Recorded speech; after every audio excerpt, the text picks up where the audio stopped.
Thank you, Chair. To what extent should we converge our economic security arrangements with the US? So we didn't block the Three Vodafone merger despite the evidence of close ties between Three's owners and the Chinese state. Are we being too lax?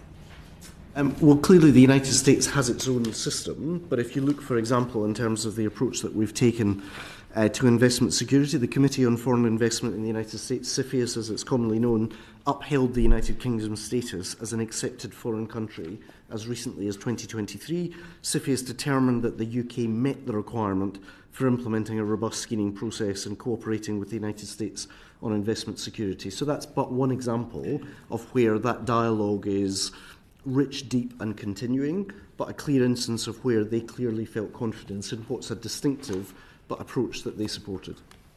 We fail to strengthen our economic security regime.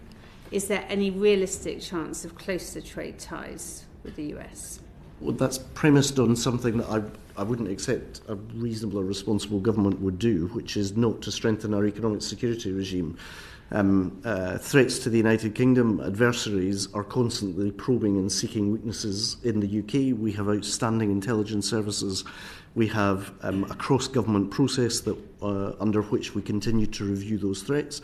So, again, I wouldn't want to go into detail, but I can assure you that we take very seriously our responsibilities in relation to economic security and keep the instruments that we have under review.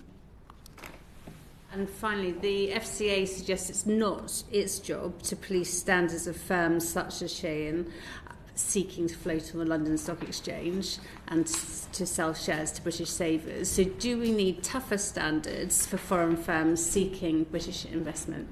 Well, all companies operating in the UK are required within UK regulations and policies such as the Modern Slavery Act to act, and we expect companies to follow international standards and principles, including the OECD guidelines on responsible business conduct and UN guiding principles on business and human rights. If it's not the FCA, just who is? If I can finish the sentence. Apologies. So if you like, the position is, of course, the Modern Slavery Act is the legislation, but it's also an issue that we keep under review, and I was very mindful of what clearly was a rigorous and challenging evidence session, which left many questions unanswered at the end of the Shine witness statement.